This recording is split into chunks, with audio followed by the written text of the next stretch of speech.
EFC 88, Saturday, 14 August. Watch live on EFCWorldwide.tv. Hello and welcome to the official countdown show for EFC 88.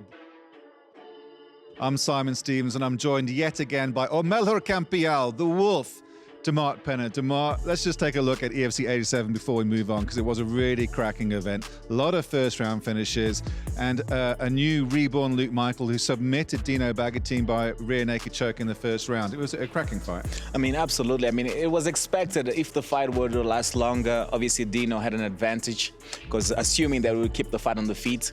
But Luke Michael came in. I mean, he stuck to his game plan, which was an obvious game plan. Took Dino down. Got the mount, got the submission. I mean, I expected the fight to go that way. I didn't think that Luke Michael would try to stand with Dino. Obviously, they've trained together before. At that stage, I was also training with them. So I think they both knew who had the advantage on the ground, and it showed on the night. The end of an era, really, with Dino Bagatine retiring, but he's going on to greater and better things with the development of African mixed martial arts. It was sad to see him go.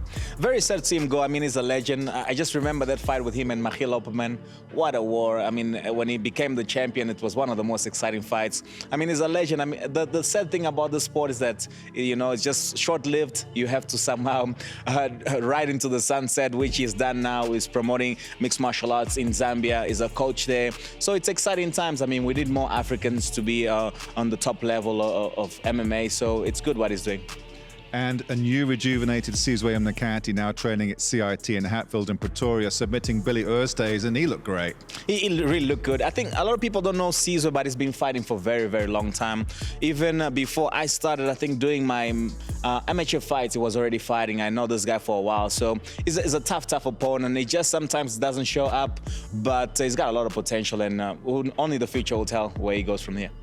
A little bit disappointed with the Kenyans going home without a win, and August Kaimbala submitting Brian Surratt. But August Kaimbala is a tough fight for anyone. He looked fantastic. The problem is this. I mean, you can be a really good Muay Thai fighter or just a pure grappler. I think more grapplers have a better chance of winning a mixed martial arts fight than pure strikers. You could see that their stance, the way they moved, very static on their feet, got easily taken down. I don't think the only thing that on the mat they were like very clueless. Give them a little bit more time. I think give them more strikers, let them be more comfortable on the ground. I think going forward they might actually have a better chance. Yeah, 100%. It can only benefit the growth of mixed martial arts in Africa having the Kenyans come out here. And I hope they're going to come back with a more well-rounded skill set. Yeah, absolutely. I mean, if you want to improve your ground game, you need to go wrestle to keep the fight on the feet. And obviously, if you do get taken down, you know how to defend the submissions. That's where the Brazilian Jiu-Jitsu comes in place. So I think they need to put a lot of hours on the mat. Striking alone will not win you an MMA fight, unfortunately. Very impressive debut for Vincent Corsi. Made very quick work of his opponent. How impressed were you with that? Very, very impressed. I believe it's the first time that we have that finish called a Thunderfluke, where he used the shoulder to finish. I mean, I didn't expect the fight to finish that way. He's a very established amateur. He's got a few amateur titles. Coming in there, he showed a lot of maturity. I mean, this guy's got a really bright future in the sport. A few more wins, who knows, he might possibly fight for the title. Yeah, well, let's hope that EFC 88 is as exciting as EFC 87 was, and have no doubt it will be, because the main event, Demarte, Tabani, the Doctor, and Ndebele taking on Batunga, Triple H, Power Jakasa. Of course, it was Jakasa who beat Ricky Michaud last time out. I mean, it is for the heavyweight title of the EFC. It's all to play for. I mean, two very impressive athletic specimens, two fantastic athletes, again, both with knockout power and a serious impetus to go and take that belt from Jared van der Raal, who moved to the UFC and vacated the title. Very interesting fight. I feel that, you know, training in Durban and Ndebele, naturally with the altitude, might be a big problem for him. And then obviously we had the certain issues that were going on, which were unfortunate. I don't know if his training was disrupted because of that. But Jakasa, I mean, is now training there with Conrad, and those guys, they're hectic. The way they put in so much work, you know, the guys, like, they're so serious about obviously getting, I believe it's going to be their first champion in that gym in Brothers arms in arms. And now Jikasa is a four-fight winning streak. He's only lost his first fight. I mean, the guy is like on a mission to tear everybody up. We saw his last fight. He was very aggressive, still composed. When he saw the finish, he came out and finished that fight. So it's a very interesting fight. I feel like Jikasa, having that last win, he's got that motivation to go in there and finish the fight and become the heavyweight champion. But having said that, I mean, Tabani Ndebele has been training very, very hard. I follow him on Instagram. I mean, the guy is really putting everything on the line, and then he's sacrificing a lot to be the champion. So it's gonna be, I think it's gonna be a fight of wills. Who wants it more? And then whoever wants it more is definitely gonna take that. Yeah, I think Tabani's training at Novogem with Zakir Badat, so I think he'll probably match the BIA guys on the ground, but it's his technical striking that I find very interesting in this matchup, because both guys are very well distinguished karatekas, and again they're very happy to meet in the middle, just like the previous co-main event. Yeah, true. And it's very interesting when you get guys that are heavyweights and then they're karatekas. Obviously, the karate base with that stance and that type of movement. A lot of the heavyweights don't move as well. So it's going to be interesting fight seeing two big guys, you know, moving around like lightweights.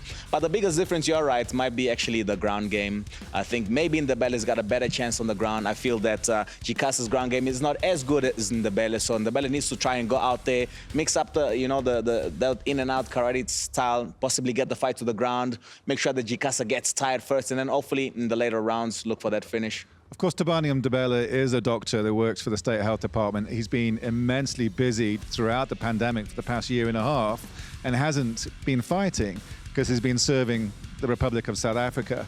And we applaud him for all the work he's been doing, as well as all the health workers across the Republic of South Africa. Yet Muchunga Jikasa has been very, very busy. Is it going to be a case where you have cage rust going into title fight, and that's a very dangerous prospect for the doctor? Very, very true. Good points, actually. But I feel, you know what, it just shows that even though someone is a doctor, you know, still has that passion to actually put in work and go inside the cage. It just shows you that it's not necessarily always about, this is all I have to do, you know, like a lot of the fighters, I just do this because this is all I can do. I mean, we do have doctors that are stepping in there. It's commendable. I mean, obviously, he's had to do a lot of work going through the pandemic and then the looting now that it's happened. It just shows, you know, he's a true warrior, you know, he fights for the country now, of fighting for himself and his family. It's gonna be a good story if he does actually win the fight. But having said that, you know, there's no good or bad stories in there. It's about who's putting the most work. It's not about you being a good guy that's gonna guarantee you the win. So I mean, Jikasa's ready to go in there. You know, it's coming from a team who the guys are very aggressive. You know, they coming out there. You know, they want to show that they're alpha. So this fight is really gonna be fireworks. I hope that it lasts at least 3 rounds, because then it's gonna be fireworks. You know. So yeah, let's hope for a war. Well, like you said, Demarte, they are both really absolutely fantastic gentlemen, really great characters, fine, upstanding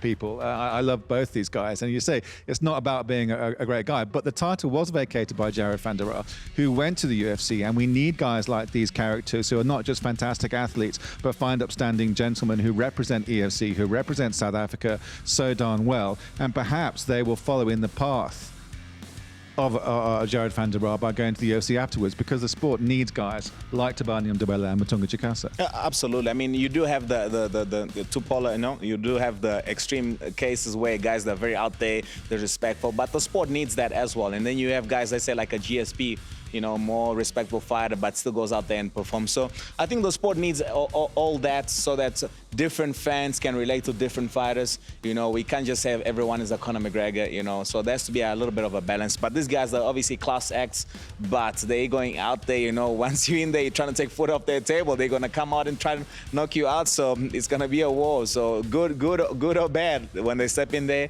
they're going to come for war.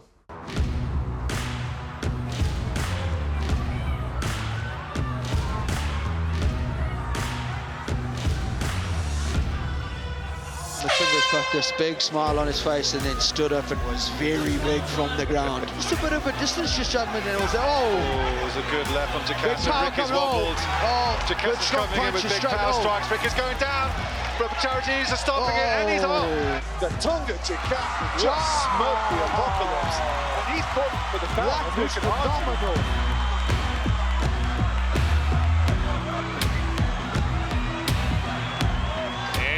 comes the doctor. Tabani Umdabella doesn't just have that nickname, just to have that nickname. He is a practicing physician as well.